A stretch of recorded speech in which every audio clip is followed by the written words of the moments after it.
Welcome to an early edition of Late Night with Massotti. I'm your host, Sandy Southers. Today, we have Doc Massotti, the Wizard of Eastwood. Back to you, Mo. Thank you, Sherry. What the heck? Why are you like this? There he is, the star of our show this evening, Doc Massotti, in his own living room in Niagara Falls, New York. So, Doc, how the hell are you? Oh, could be doing better. We just want to ask Eric, you a few come questions. on, don't be so silly. We just want to ask you a few questions.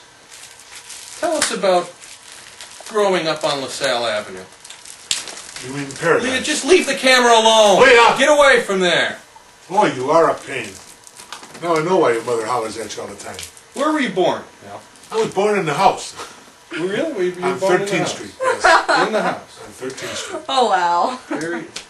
Oh, that's interesting. Most people were born in their houses. In those days, yes. Yeah. The doctor was, I think, Dr. Alessi. And then when I was about 6th grade, we moved to LaSalle Avenue. 6th grade, so you were 11, 12 years old. Just about. Probably closer to 12. And your mom and dad, where were they from? They were from northern Italy, where all the intellectuals come from. Both of them. Yes. Were from, Not the same city, but in northern Italy. So right around, was it Turin? Cuneo. Cuneo is the My name of the mother, town? my mother come from the area, and I'm not sure what the city of dad is. I have it written down, but I can't remember offhand. Did they meet in Italy? No, Where did they meet? in Niagara Falls. So they both came over separately. Yep. And then met each other. Do you have any Yep. idea how they met? No idea. No idea. My mother brought over her niece, Anne, who now is Aunt Barry. She's passed away, but my mother brought her over. It was her sister's child, and she brought her over to her sister who had already been here, and that's when she came. Do we have any contact with anybody back in Italy? My dad and sister Stella went back to Italy, and there are some relatives there, but I've never met any, except that there was my dad's niece did come over here, and I did meet her a few years back. And I met my dad's sister. She lived in Syracuse with a couple relatives, and that's about all the contact. And I never saw my grandparents, either side. And I was named after my mom's brother, Alfred. And your mom's maiden name was? Alioni. Alioni. Alioni. What is the earliest memory you have? Think back. You know? The earliest memory was, I don't know, of the house on 13th Street, the Do kitchen. you remember that house? Oh, yes. Oh, you were sick. Real well. You were 12 years old. Yeah. Yeah, real well. I remember real well my dad and I sitting in the kitchen listening to what used to be the Friday night fights. Joe Louis was the big man then. We used to listen, and we used to listen to all the radio serials, The Lone Ranger. So let's see, what year Gangbusters. range was this? What year? What year? Early 40s. Early 40s. So pre-World War II. Just about. The war started in 41, and I was in elementary school at that time. Tell us about your dad. My dad was a tall, about 6'2", 6'3", well-built individual, very strong man, worked very hard. Did he ever tell you why he came to America? He had to better his life. And what did he do back in Italy? Or how old was he your was dad just when a he came over? farmer's. Oh, let's see. Close to 20. Wow, imagine that. 20 Yeah. years old, leaving your country, going to a new world. That's right. And your mom came about the same time? She came, and she was about And what year was 19 that? years old. My mom came over in 1919. I think my dad came like in, I'm not sure it was 1912 or 1916. I'm not too positive. And they came straight to Niagara Falls? No, I think my dad went to Syracuse because that's where his relatives were. My mom, I think, came straight to Niagara Falls because her sister lived there.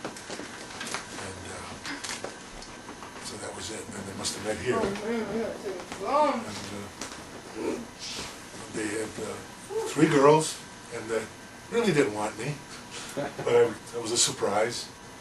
And I'm just grateful to God that He sent me to them, because I couldn't ask for better parents or better sisters. And your dad worked at the auto place? Autolite. Auto It was Light. Wayne Highland Avenue. Used to take the bus and walk to work every day. Never owned a car. Never Never owned a car. Never learned how to drive. Didn't miss much work except the late years when his legs started to bother him. How long a walk was that? Oh, I would say anywhere between 5 and 10 miles. Every morning. Every morning. I'm sure he probably took the bus often, but I know that we never owned a car. My sister Stella bought our first car. That's when I was in about 10th or 11th grade. And Madeline never owned a car while I was living there. And my mother and dad never owned a car. And your dad's family around him, did they also come? No, they stayed in Syracuse. And we'd make an occasional trip to Syracuse, but not often. My dad once in a while would go there. And his sister and her husband remained in Syracuse. And his nephews and nieces remained in Syracuse. And I had a cousin, Norma Proti, who was brought up in Syracuse. She married a fellow named Dan Malicki, and they moved down south to Kentucky. And I haven't seen her often. I've seen her once or twice. So she's a cousin? Yeah. And right now she lives down south, but I haven't seen her much. But that was it. And my mom's relatives, other than her sister, I've never, like I said, saw my grandparents. Never knew them. They never came over here. And my dad and Stella did go back for one summer. My mom never went back. Tell us your memories of your mom. All good. All good. She was a loving mother. Was very dependable. Gave me a lot of trust. Same with my dad. And could always count on her. When I used to go to elementary school, I'd come home and she always had lunch ready for me. And I'd eat as fast as I could and run back to school so I could play ball. And she was always there when I needed her. And she was just, like I said, if anyone has any better parents than I, they ought to feel good, because I don't know if there could be any. And your dad passed away when? 1962. 1962. Yeah. And that was, how old was he? 68. 68 years old. And your mom passed away? 75. 75. She was like 75, something like Yeah. I remember Grandma, not very well, but I do remember Grandma. that. No, you should remember Grandma. You were 10 years old when she was around. Yeah. Yeah. No, she was a very loving person. So what about the neighborhood down there? It was 13th Street where I was born was wonderful. It was sort of a mixed neighborhood. There were mostly Italian, but there were some other groups, Armenians. There was, I think, a Greek family, and scattered other groups, but not heavy Italian. It was just a wonderful neighborhood. Now, were most people speaking Italian at that time? No, they spoke Italian, but they knew English. Only a close friend of mine's mom was the only one I knew of that had difficulty with English. I remember asking my mother to teach me Italian, and she always told me, Al, it was more important for her to know English than me knowing Italian. So I was a little disappointed there, but I understood completely. Because she was dealing every day, shopping and doing things, and dealing with people, and it was more important she knew English. She understood you're living here, she'd know the language, which unfortunately today seems to be disappearing. Who was your best friend as a little kid? There were a group of us 6 guys, which were just a great group of guys. We hung around from elementary school right through junior high. Then into high school we sort of separated because some played sports, some didn't. And so we sort of separated a little bit there, but always remained my friends. Any names for us? Oh yes, there was a Facillo family, all of them. It was a large family of 12, and they were all good, boys and girls, just wonderful. Carmen Angelo Santi and his 3 sisters. He was the youngest of 3 girls, with 3 girls, like me. William Rosati. Unfortunately, Bill passed away a few years ago, and he was a close friend.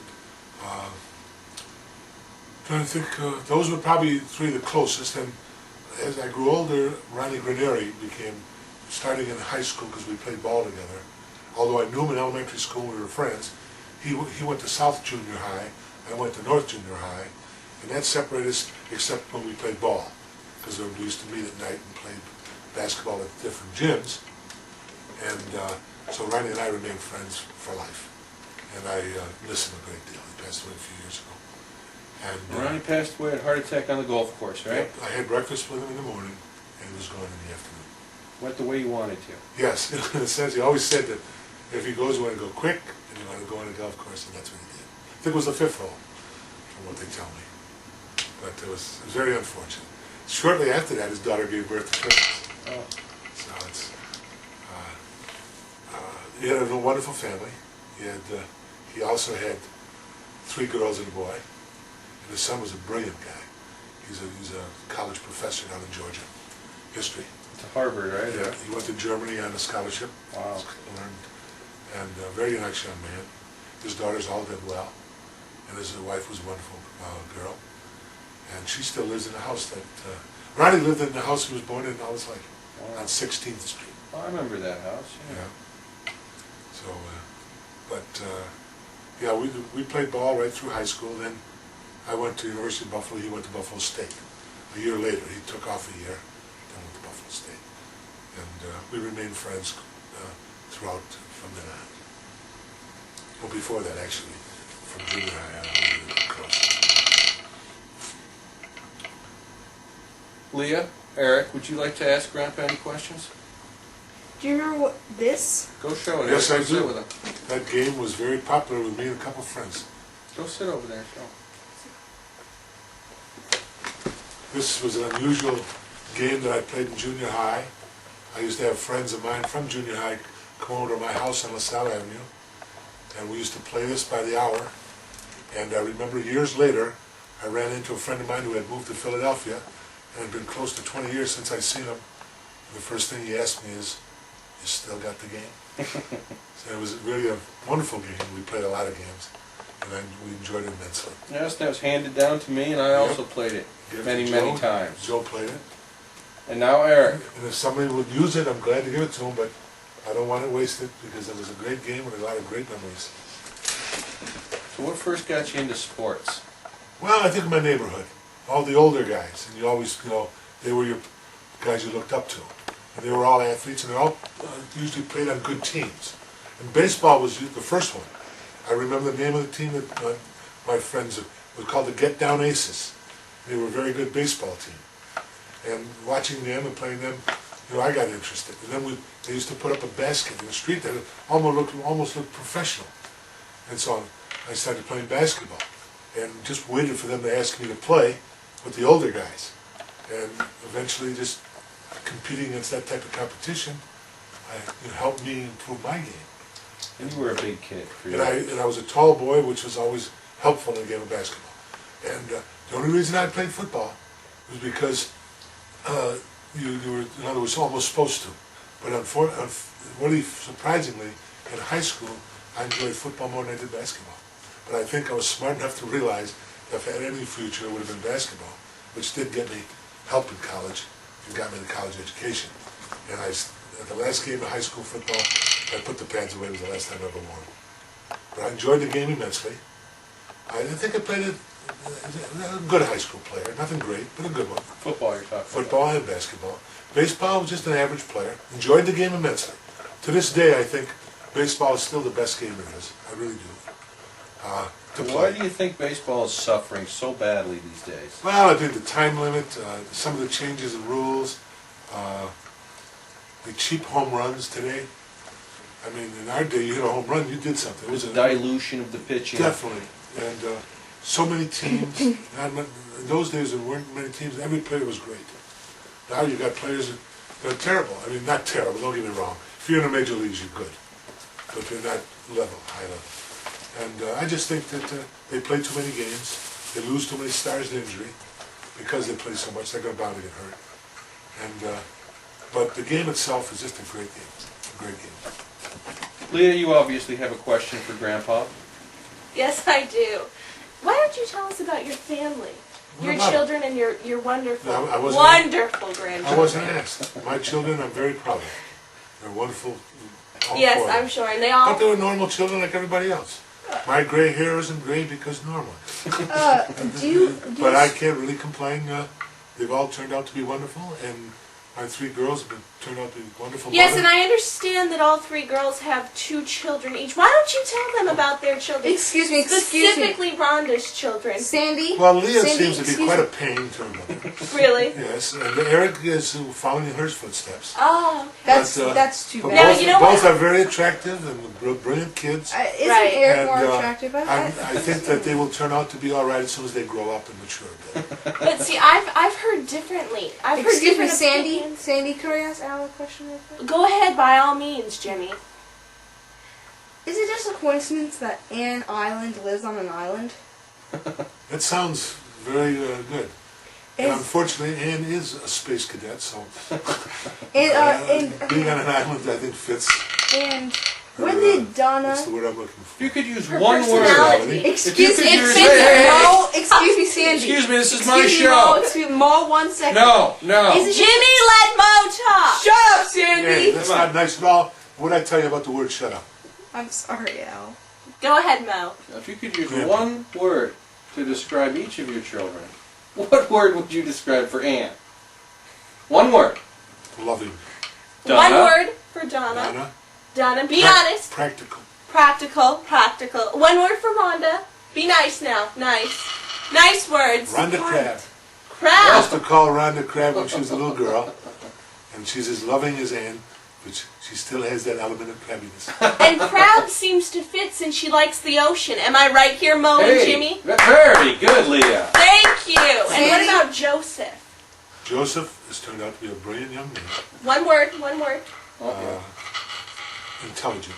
Intelligent. Are you just saying that So because let's he's in see. the We room? Not have. that the others aren't. What is Donna? Or Anne is loving. Donna is practical. Rhonda is crab. One. No, One I just said crab, that because I remember crab, calling crab, Rhonda crab, Crab. It was Rhonda, word Rhonda association. sends me cards that brings tears to my eyes. But then Cards again- that bring tears. But His then- tears well up with tears. But then she also smokes cigarettes that make you That's cough that's out the one loud. bad habit. my no, girl we are only being positive Okay, on but the show. excuse me, No, Sandy. we're being Sandy, truthful. excuse me. Truthful. Excuse me, Al.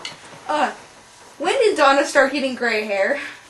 Because it seems like I she's. think probably when she started to have children. Yeah, yeah. Now, one word to describe all of your grandchildren. There's 6 of them, so we need 6 words. Let's start Okay, with Jonathan. Sandy, we're running They're all out of wonderful. timeline.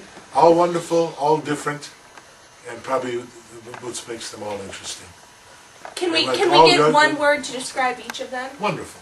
Jonathan. Jonathan Wonderful? Are you Well, sure? no, wait. Well, Jonathan, what's the word? An individual. Jonathan's Oh, an next. individual. Am I in the shot? Yes, you are. On All right. next is Regis and Kelly. These early night line is done now. We used up a half an hour. No, we Thank didn't. you. No, Goodbye. we still need 5 more words to describe the We rest of can them. talk as long as we Rachel. want. Rachel's Rachel. quiet. Quiet. Now Peter. Peter, very intelligent. Intelligent. Mary. Lovely. Leah.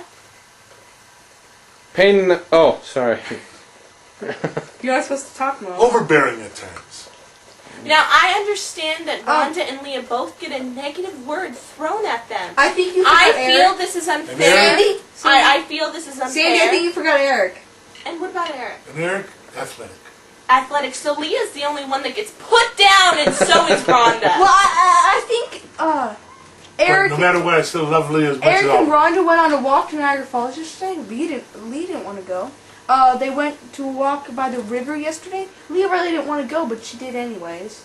I think she did it for the ice cream cone that she knew she was going to get. Yeah, she really doesn't do anything. When she lives in Nevada, well, she's just visiting here, she sits on her butt all day and watches soaps, and she thinks a fat guy with long hair, and his name is Dylan, is hot, which I think is butt ugly, but who am I to decide? I'm not gay, unlike Leah. Okay, we're doing the roving camera now. Roving camera. We want to Hey, get can you Eric show on Eric? film, too. Yeah. Eric, there's Eric. Here we are. What's today's date, Eric? I think the 26th. 26th of July, Yeah. 2003. Okay, let's move on to some more questions here. Oh, you're getting a little short. Let's move on to... Back there, on top of it. Now we're going to continue with Alfred Massotti. We are going to ask him some more Oh, questions. I'm sorry. Yes, And we are. We understand that he isn't really able to walk very well. How do you feel about that? It bothers me a great deal. It takes a lot of joy out of my life, and I think my kids and their children keep me going, and I look forward to seeing them whenever it's able. And I enjoy them very much, and if I didn't have them, I would really have nothing much to hang around for. He said so. But I love them very much, all of them. What do you feel you'd be doing if you had the ability to walk effortlessly? Well, I'd be going out more, and I think I'd enjoy my coaching a lot more because I could demonstrate things that I'm very unable to do. And one thing I'd like to say is that I'm very grateful to Mr. Dan Bizzani because he's asked me to help him for the last 10 years, and it's probably kept me going because I can't do much. I'm not that talented, and coaching is the one thing I always felt I could have something to contribute. Well, let's talk more about that. When did you first get into coaching? Well, to be very honest with you, I was in 8th grade. Get this. And there was leagues in the 8th grade, like midget leagues, senior leagues in basketball. I was too old for the midget league, so I played senior league ball, but I coached the midget league team. And the midget league team won the championship, and the team I played for won the championship. And when was this? I was in 8th grade. You were in So 8th I always grade. enjoyed some. Of course, there wasn't much coaching done then, other than substituting. And Ronnie Graneri was my star on the team I was coaching. And after that, I played the game. I tried to learn it. I enjoyed knowing the game. Watch it, Joe. That doesn't back up into the screen. And once I got out of college, I'll be very honest with you, at one time I thought I'd like to coach football instead of basketball. But again, using some intelligence, realizing that I didn't play college football and I did play college basketball, I probably had a little better background, although I still felt I enjoyed the game of football and would have liked to, which I did coach junior varsity football and enjoyed it immensely at Louisville. You were an all-area athlete in high school, correct? Well, the league teams, yes. I was all Western New York, Niagara Frontier League. In all three sports? No. No. Football and basketball. And baseball was just an average baseball player. So you got to school special. on a basketball scholarship? Yes. So your school was completely paid for? No, I had to buy my own books. Well, okay. Tuition was paid? Yes, it was. What was tuition in those days? Very small. I think at that time, I think for 4 years, probably come out to about $5,000. Wow. That's Like one semester today. That's right. That's if that. Yeah. If that. Now I Amazing. feel we need to talk about. Let's get off the subject. No, of we're on a school. subject. Let Joe This is run. I a think very you should be important quiet, subject. Sadie. His film. Sadie, do you even wear prescription glasses? Of course I do. Aren't they? All right, lovely? kids. They're very tacky. Let's see. How about... all right, so you went to... Tell us about your college years. The unfortunate thing, Joe, is I went to the University of Buffalo, and it was like a commuter school. I came home every night, and I missed most of the college life, in truth. Part of the college life, though, I did all my traveling with the basketball team. I never traveled much before that, and the only traveling I did was with the team. How far did you go? Well, farther south, we went to Annapolis, Maryland, played Navy. Went out west and played in Indiana. Went up north and played in Toronto and Western Ontario. And as far east as Boston. And New York. Played at Wagner College in New York. And those were... How'd you travel? Train? Buses? We traveled all of them. We used a bus for short ones to bus state schools in New York State. Went on train to like to Cleveland. And by plane, we flew into like Indiana, Annapolis. Oh, so you did fly. Oh yes, my first flight was because of basketball. That's why I believe in athletics so much. It brought so many of the first things in my life. It was through basketball and track. So how were those teams? Were they good teams? We were very good teams. As a matter of fact, my freshman team was supposed to be one of the best at the University of Buffalo. And a funny story there. The school paper come out, because in those days the freshmen didn't play varsity. In other words, you couldn't play varsity. And so the newspaper come out, freshmen better than varsity. Well, unfortunately, the varsity heard that. And when we scrimmaged them, I think we were losing 23-2, or 23-0 before we scored. So they sort of told us, "You're not ready yet, son." And it was a good lesson. It was a good lesson. But my 3 years on the varsity, we went to the Division II NCAA tournament. every How year. many teams were in the tournament in those days? Well, probably, As compared to today's 63. no. Well, I would say probably 2 dozen. Overall, from the first round. But then you figured you'd knock down to 12 the first round, 6 and so on. We got to the quarterfinal my sophomore year, and we got to like the quarterfinals I think every year, but that's about it. We never went farther. Do you remember who won those years? Yes, and funny thing, the school Kentucky Wesleyan beat us my sophomore year. That's the team that won it all. And since then, they have won more than any other team in Division II, Kentucky Wesleyan, which I think they won this year. I'm not 100% sure, but I know they beat a team that a player from Niagara Falls went to Gannon, and his team lost to Kentucky Wesleyan. So they're still a power in Division II. UB is Division 1 Now these it's days? Division I. Now it's Division I. They're having their struggles, but what they need is, get a couple of good players, and they'll be all right. But it might take a while. It's a nice school. Now, I'd like to talk about some of your favorites. I've often wondered, what is it like for the great Doc Massotti? What does he enjoy? Now, Well, I enjoyed a lot of things when I was younger. Beginning with your favorite color. What's your favorite color? Well, probably a light blue. Light blue. Favorite food? Any Italian food usually I enjoy. Italian Eric, food. put that away. And who makes the best Italian food, in your opinion? Your mother? Oh, there's so many in it. No, my mother can make good Italian food. Most people. Now, I remember when we were kids and we'd go eat at Grandma's, they used to tell us that she would put rabbit in the meatballs. Is this true? There could have been some truth to that because my dad loved rabbit. Okay. My dad loved rabbit. And so it was, I never knew it. Well, my mom used to put eggs in my coffee because at that time I wasn't much of a egg eater. And so to get that nutrition, and after a while, I'll be honest with you, I didn't mind it. I did not mind it. Eggs in the coffee. Yeah. Never heard of that one. Raw eggs? Now, did she do it Yeah. so you couldn't see it? Or Well, did she you know? tried to think she was fooling me, but after a while I I couldn't. don't see how you could miss So you that. couldn't miss it too much. But And now I didn't mind it. It didn't bother me. What's your favorite animal? Animal? I don't know. I like cats and dogs, but I feel bad. I used to have a little cat, but I just can't take care of him. And a dog takes too much care, and it wouldn't be fair to a dog for me to take care of a dog. So Right. it's the only reason I don't have one. I feel it would be unfair to the dog. And what's your favorite activity? Sports? Well, sports, I love reading. I love reading. Reading? I guess we could consider reading- reading as a sport. I don't think they go to the Olympics, though. No. Do they I'm go to the saying you asked me Olympics? what I enjoy. Hey, Other Al. than sports, reading. What do you think about Cindy's glasses? Do you think they're tacky? I think they make her look very attractive. No, okay, yeah. I don't think all the.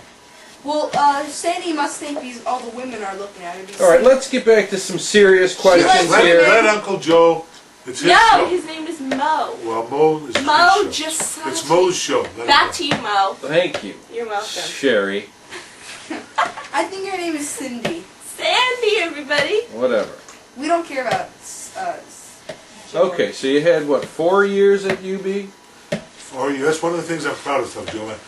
I entered the class at UB was in physical education. There were 78 guys in the freshman class in phys ed. Hey, Sandy.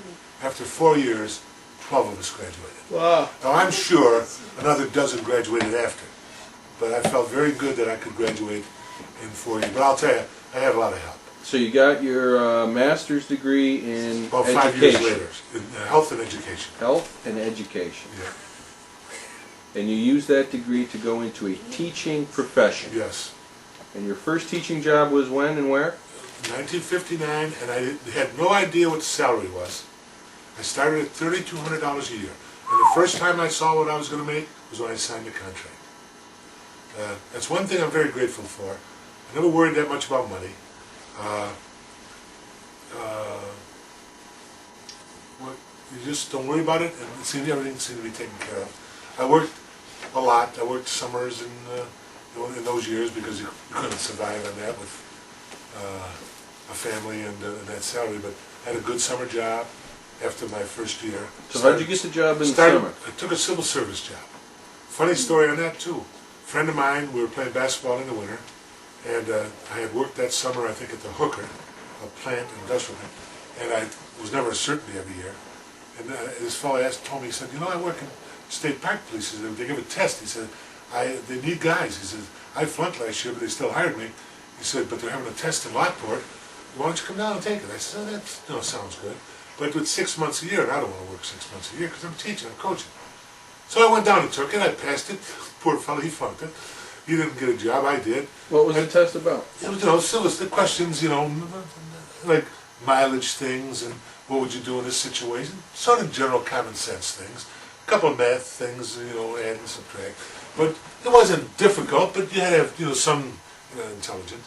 And it wasn't so much he flunked it. It was, they took the top group like. And if you were a serviceman, you got extra points and stuff. I didn't have extra points. I think I ended up at like an 88 or something. But I was very fortunate to be hired. And the first year I thought that was it. 1 year was enough. I worked 6 months. I was going into the winter. It was tough. I thought I'd never do it. The next summer came. I needed a job. They were there. They automatically brought me back. I worked 14 good years. 4 years at Beaver Island State Park, although it usually ended the year by going down to Niagara Falls. And then my last number of years at Niagara Falls, which I was glad to. I never wanted to go back to Beaver after working at the falls because it was just a beautiful place. Walking around there like a tourist. And I had spent some time at Fort Niagara. Not a whole summer usually, but Joseph Davis too, right? Joseph Davis. But Joseph Davis was after the State Park Police. In other words, I became what they called a ranger. Because they tried to eliminate park police and send them all to state police. And I just didn't want to, become I went for a ranger, and when they put them back, they said they need park police. I just didn't want to go back and put in the time and stuff like that the park police had, when I could have this ranger job, which was just the summer, and it was at a nice area. So I stayed with the Rangers and worked right through. In the late 70s, I worked about 3 or 4 years, maybe more than at Joe Davis. And then I got transferred to Art Park, which was a blessing, because I was able to see a lot of great entertainment, meet some wonderful, talented people. Who'd you meet? Well, one of my favorite singers, Joan Baez, was there. I talked to Gordon Lightfoot. Saw Pete Fountain, clarinetist. I saw Bob Dylan there, but I didn't meet him. And Ella Fitzgerald, who impressed me to no end. She went out. They brought her to the stage, off stage, in a wheelchair. She got out of the wheelchair, walked on stage, and put on a marvelous performance. Walked off and just about collapsed in a wheelchair. They took her directly to the hospital. Oh. And that's the performance she put on. And when you talk about professional, you had to admire her. And she was very pleasant. Wow, when year was that, she was beat. Probably the mid-'80s. Shortly after, I guess she passed away, but she, what a professional. And there were so many. I mean, there's so many I can't remember them all. I mean, Art Park brought in a lot of excellent people, and a lot of country western singers and stuff. And he was, Harry Belafonte was there. I remember Harry because the night he played it was a rainstorm. We had a lot of trouble because people sitting on the lawn wanted to come underneath the shelter. It was tough keeping order. But he was there, and it was excellent. Joe Williams, a jazz singer. But there was tremendous talent. I really enjoyed those years at Art Park. People I worked with, most of them were younger than I was. I think that's the only reason they kept me working, because I was the experienced guy. And, the old wise man. And they'd like to have somebody with a little experience there. And the job was a good job. Most of it was walking, which makes me mad now that I can't. And, because I just always used to walk all over the park. Used to listen to some of in those days, they used to have little entertainments. Guys would come with dulcimers, some would sing folk songs. What's a dulcimer? That's like a flat guitar almost. And you play a nice sound. A nice sound. I got a record of some of these people gave a record, gave me records and so on. And I got to know some of them. Matter of fact, 2 of the nicest songs I've ever heard were by a group called Michael's Trio or so on. It was a song called "The Girl of the County Down." It's like an Irish ballad, and I tried to catch them every show. They played 2 shows a day, and wherever I was, I tried to get to their area to listen because they usually sang that song. And then there was another one, a love song that they just did a great job, and I enjoyed them. And I bought it. Matter of fact, I enjoyed it so much I sent for an album by them. And I've got it, and sometime I'll let you listen to it. I think it's a great song. I really enjoyed it immensely. But again, I enjoyed most music, but I really enjoyed those days at Art Park. It wasn't a difficult job, and most of the people come there want to, don't want any trouble or nothing, so I had very little trouble. And like I said, I got a chance to see some great entertainment. Did you ever shoot your gun? No, the only time, truthfully, I even unbuckled it when I was a park policeman at Beaver Island. I was guarding the north end of the island, and there was a possible rape. It turned out, as I found out, it wasn't a rape, but it was willingness. And there was a group of 4 guys, and that was the closest I came. I buckled it just in case they gave me any trouble. And fortunately, one of the permanent policemen happened to be passing. It was really in the woods, and he passed the road that passed there, and he stopped, and we got everything straightened out. Brought the girl back to her parents, and that was the closest I came. I never had to. I said park police didn't run in that type of trouble. There were times when we had to cool off some people. Now, did you have a badge? Yes. You Oh did? yes, the badge was important. You were actually a... Oh, policeman. Oh yeah, I had all the responsibilities of policeman. I could arrest people and so on. I loved to walk rather than drive. I had car duties everywhere, which I didn't like. Did you ever They beat... thought they were punishing me when they didn't let me drive. I used to be mad and walk out and smile because I wanted to walk. I didn't want to stay in the car.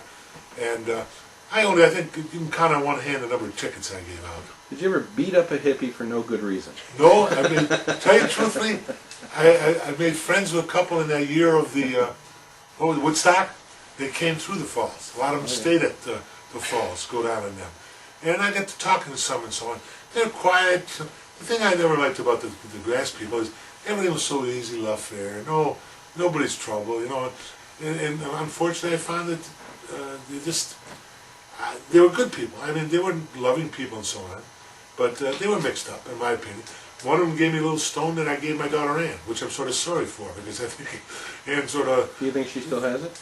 I don't know. A pet rock? He painted it. The guy painted a beautiful flower on the rock.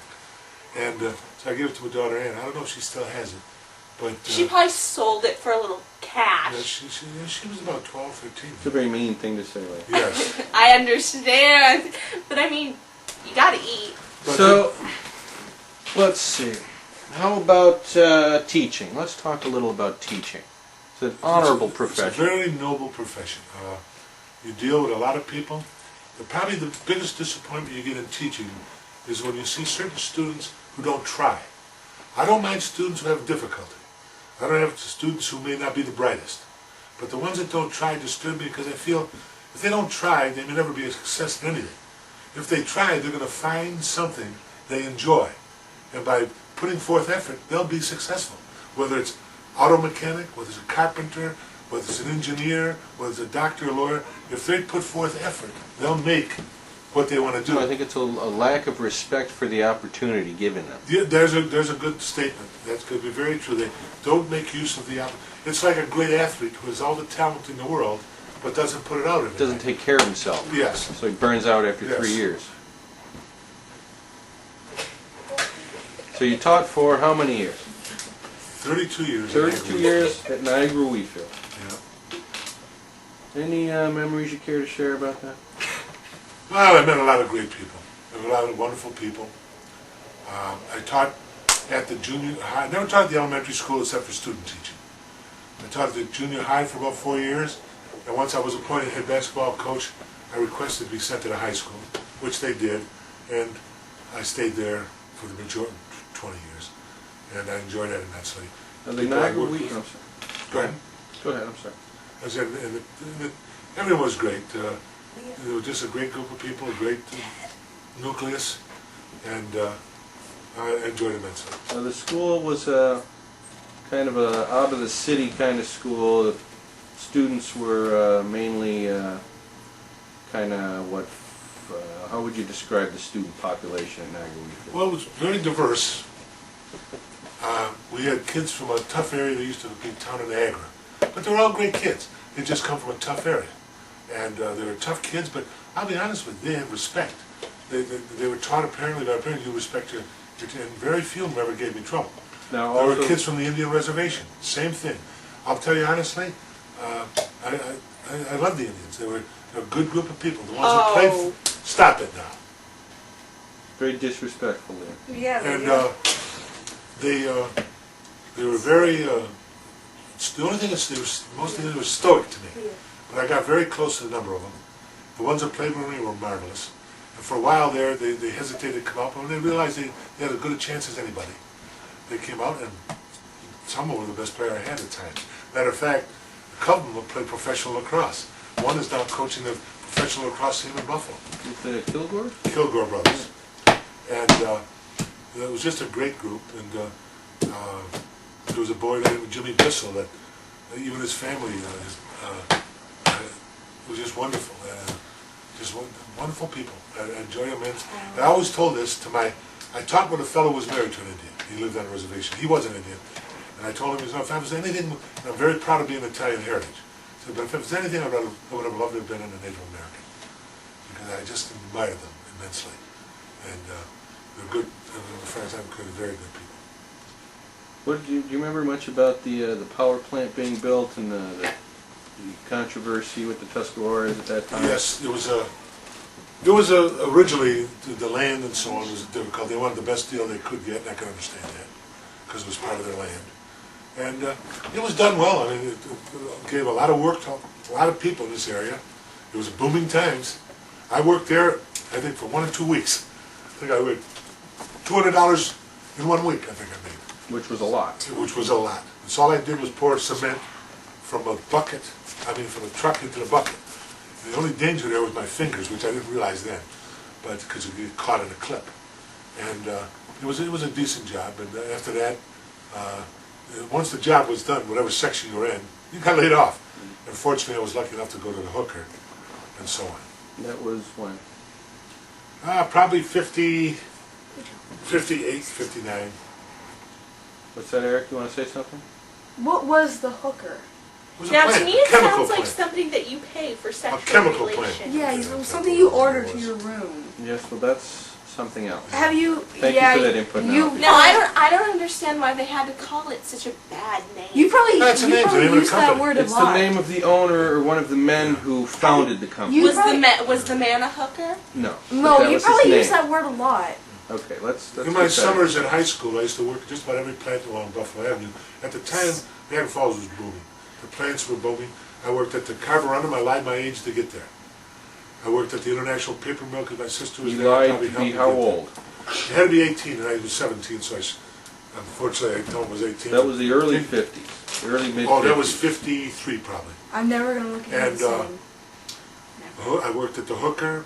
I worked at, like I said, the International Paper Mill, the Carborundum. I worked for the city of Niagara Falls with my father-in-law, who I admired a great deal. Here's a man that, I'll tell you, the city made money on because he gave them every penny they paid him. He was worth every penny of it. Wonderful man. And it was enjoyable, all the jobs. It made me want to go to school because I didn't want to spend the rest of my life working in a plant. Working hard. That's right. That's probably the point. Working hard. Yep. And although teaching was something I enjoyed, so it really wasn't work. And coaching is not work. It really is. I put a lot of time in it. No, good coaching But it's is not teaching, isn't it? Yes, it is. I'm at this stage, Joe. I'm a teacher, not a coach. Yeah. But I said I enjoyed it immensely. But what was your? Do you have any favorite team that you coached? You know, you can say things. I have a player that is special, Joe. The first 2 years I coached, we won one game. One game. Combined. The first 2 years. I had a player. His name was Eddie Michaels. He was at Duffy when I was coaching JV at Duffy. See, that's how I went from coaching JV basketball at Duffy to getting the head coaching job at Wheatfield. And Eddie Michaels played for JV me at Duffy. I go over to Wheatfield. And one day in the fall, I'm walking down the hall, and here's Eddie walking into school. I said, "What are you doing?" He said, "I'm transferring." I said, "Why?" You know, because I thought Duffy was a great school. So 4 of the finest years I ever spent in coaching. Never taught there, just coached. And he come over, and he gave me 2 years, Joe, a player that played every game, we only won one, as if it was the NCAA championship. He was marvelous. Just a marvelous player. I mean, not talented, just hard working. Great rebounder, great foul shooter, and a competitor. But I love the kid. He was that type of player. And he played those first years when he only First won 2 one years, game. we won one game. And When the effort I'll was never really forget it. noticeable. Yeah. And I've had great players after that. I had fine athletes. Had some fine athletes. Had some decent teams. Unfortunately, never won a championship other than the sectional. We did win a sectional with one team in 1973. And a great team. Nice, tall kids were great. And the funny part of that is, the best player was quit the team with a record like we had a losing record. He quit. We won 7 games in a row. The night I didn't let him dress because he came to the game dressed like a fan. And I said, "You're a player." I said, "I want people to know that you're special. You're not just a." And I said, "So you're not going to dress tonight?" "So here's my uniform." I said, "You're making a mistake." Who was this guy? I don't want to say his name. And another story about him after. And there was another kid with him, a junior. And I took his uniform too, but he stayed. But we lost that night. Matter of fact, we lost, and then we played Nat Falls High that night. We got beat. We won 7 games after that in a row, won the sectional championship. And just that he was the best player on the team, talent-wise. But the team just came together. I had good kids in the team. I mean, they were, what would you say, character. They had a lot of character, the whole team. And it was the first year I used what we used to call a match-up defense. I borrowed little bits and pieces from college coaches and things I liked about it. It was a defense in which was man-to-man, but you tried to hide it and made it look like a zone. And it really gave a lot of teams difficulty. And the only time you should use it is when you realize your team is not as good as other teams. You don't need it if your team is better. If your team is better, you play man-to-man and beat them up. But when your team is not as good, then you have to have something to nullify them. And that was it. It helped me. It helped me that year. And the story I tell you about the kid that quit, years later, I got it. years later, Lee, go in the to kitchen. Years later, I saw him at the mall, and he had a little boy with him. Hello. And I talked to him, it was nice, and he says, he's going to be a basketball player, coach. At the time, I was still coaching. He says, but he's going to go only if you're coaching.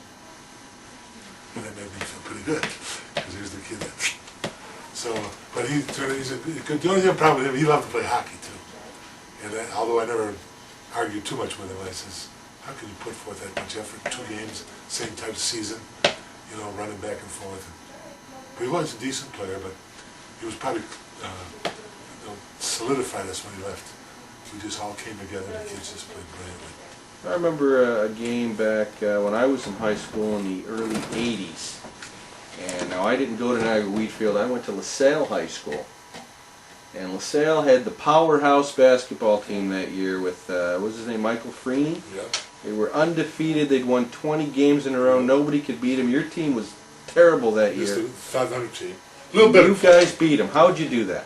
That was the defense I talked about, to some degree. I used a man on Freeney. One man guarded him. The other 4 fellas played a zone with the principles that my other defense had.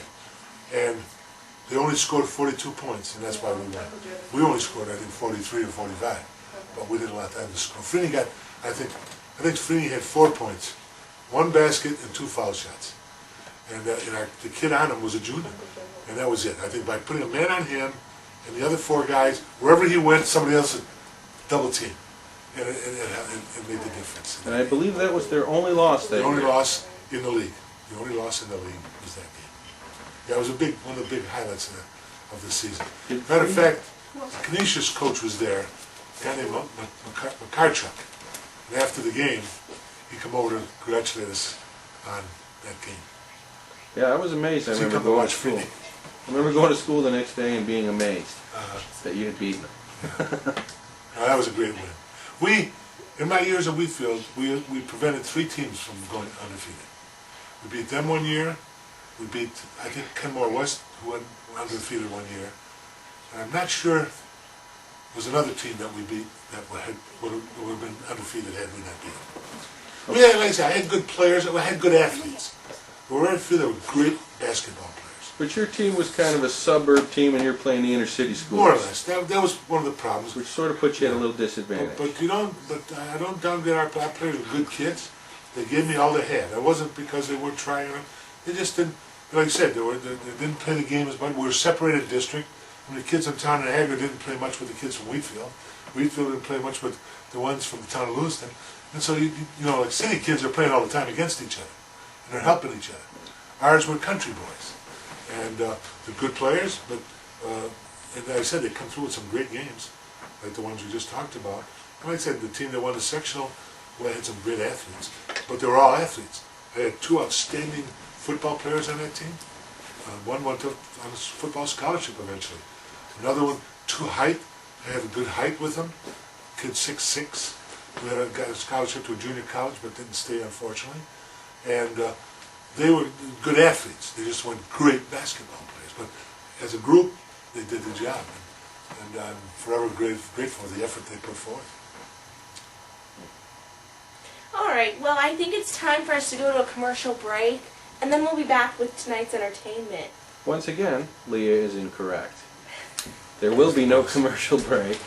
We'll continue on with a few more questions, if Grandpa's willing. Certainly, I don't mind. We have a few more minutes. This is on the history. tape. See, when I'm gone, I'm going to haunt you with this. Yeah. So let's change the subject a little. You have any predictions for the future? How do you see things working out? Pardon? How do you see the future? I'm very disturbed by it. I think the country is headed in the wrong direction. I think politics have gone down the drain. And I'm not talking about parties, both of them. I think politics, it's a game with them. I think the biggest problem is a lack of term limits. They go into politics to serve themselves rather than serve the people. They do just enough to get elected. The big issues, they don't have the guts to put forth what has to be done. They keep throwing money at people to keep them voting for them. And they make them beholden. There's a saying that a lot of people use, and I buy it. There's two ways to handle people. Give them a fish and keep them owing you. Or teach them how to fish so they can do it on their own. And that's what we have to do. And I think that's what our government has to do. Help the people. Opportunity for jobs. You need jobs. Somehow, some way, get people to work. I don't think anyone who's healthy should be collecting money for doing nothing. There are people who are handicapped needed. There are people for one reason or other that seriously cannot work. I can buy that. But when I see healthy people walking the street collecting checks, welfare checks, I cannot buy it at all. They should have to work for that job, for that money. And I don't know how to do it. Same way socialized medicine. I don't think anyone should go in debt because they're ill or something they can't control. But if you want to fix your nose because you think it's ugly, that's your business. But if you have like cancer or something like that, you need help. I don't know how to do it. I don't know how to do it without taking money out of somebody else's pocket to help you. You've got to do it. I know Canada has a system, but they complain a great deal. But there should be a system. I just don't know how to do it. But I do believe that the taxes are ridiculous, and the reason is so these politicians could give money away and keep their people beholden. I think the Democratic Party has gone down the drain once they shot JFK, and I think they probably did it. That party's gone to hell. Gone to hell. Republicans not much better, but right now they have the right idea as far as let's cut them the giveaways and try to find. And if they would look to find jobs and stuff for people, that's the plus they have to do. They got to do that. But I think the giveaways are just they take money from one guy and give it to another and take credit for it. And it's terrible. And the old baloney about only helping the rich, that's a joke. As long as the rich have earned what they have, I think they should give their fair share. That's why I believe in a flat tax. Because that way, they give their 15% just like you. If they're making $1 million, they're going to pay a lot more, 15% than you are, making $100. But they're paying the same percentage. So I believe things like that have an answer, but then the parties don't want to do that because of votes.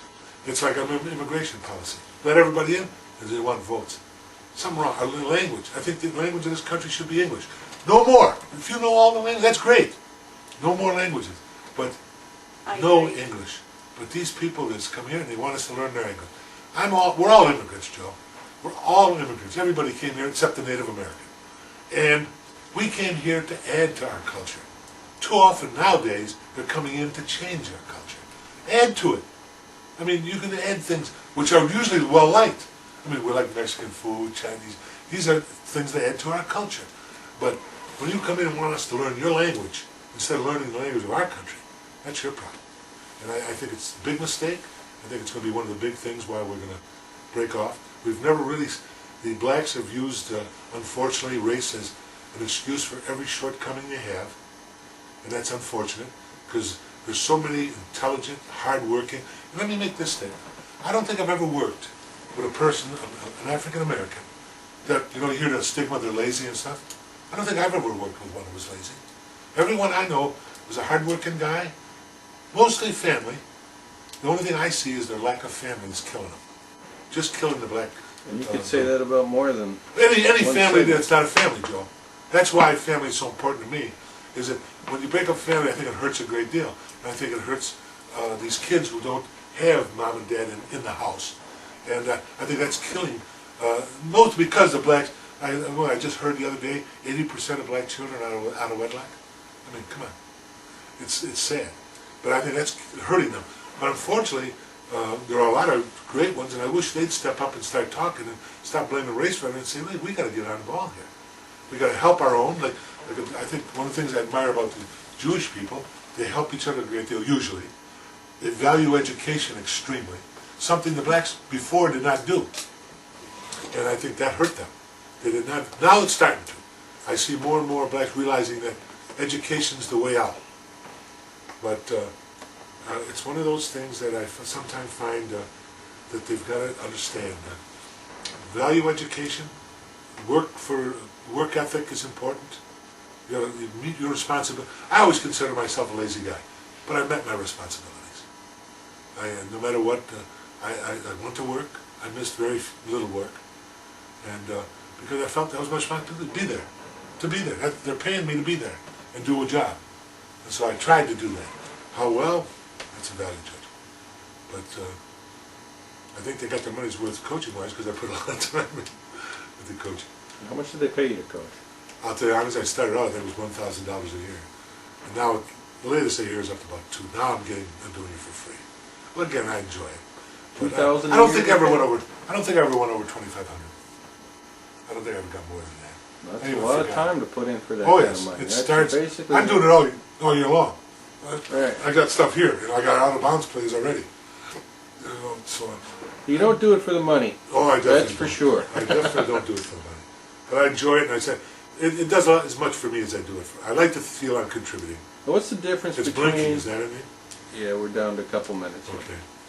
What's tell us quickly, if you can, the difference between coaching those teams you did at Wheatfield that were, 500 teams or usually, kind of struggling, to the last few years where you've had a team that dominates the league and wins 90% of their games. The last 3 years, the talent, I've never dealt with kids with that much talent. At Wheatfield, we have one really talented bad player, 2 average players, and the rest are just regular guys. The last few years, we have, at least every year, 3 outstanding players, 2 great players, and the rest are good. So, I mean, the guys that weren't playing were as good as our average player at Wheatfield. So, it's not a slap at Wheatfield. It's just an amazing talent. I always said this, Coach Bazzani and so on. The credit to him is he's got them to buy into defense. He sold them on, you play a tough, good defense, we'll win. But it's talent. The reason we win, nothing magic that he or I do for the team. It's the talent of these players, and they are good. But he organizes, get them to play together, and get them to play tough defense. That's the reason why we're just successful. Okay, go sit over there. We got 1 minute left. Anything you want to add, Leah or Eric? It's Sandy. No, I don't know, but Sandy might with her funky glasses. I'm playing games, knock something down, then I'm really going to be hot at you.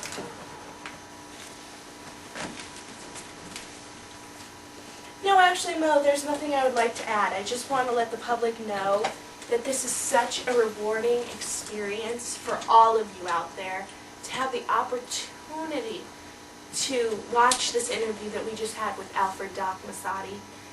He is the true wizard of the East. That's because she knows nothing Of about East. basketball. Of Eastwood. Of Eastwood. Yeah. Okay, 30 seconds. Fill it up. All right, we have 30 seconds left, everybody. We 29. just want to 28. give our appreciation one more 27. time 26. for Alfred Doc Massotti.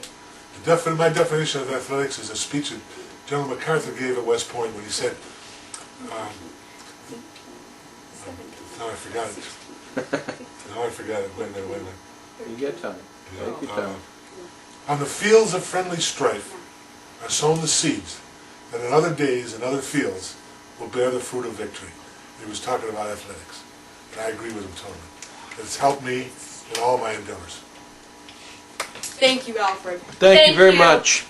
That is all. Good night, Good everybody. night. Good night. It was good morning, actually. Good afternoon. Good evening. And Have a good farewell. night. Until next time. Be quiet, Sandy. I'm Sandy Southers, and your host was Moja Sadi. And this is Jimmy Fallon. Jimmy Kim Fallon? Jimmy Kim Fallon!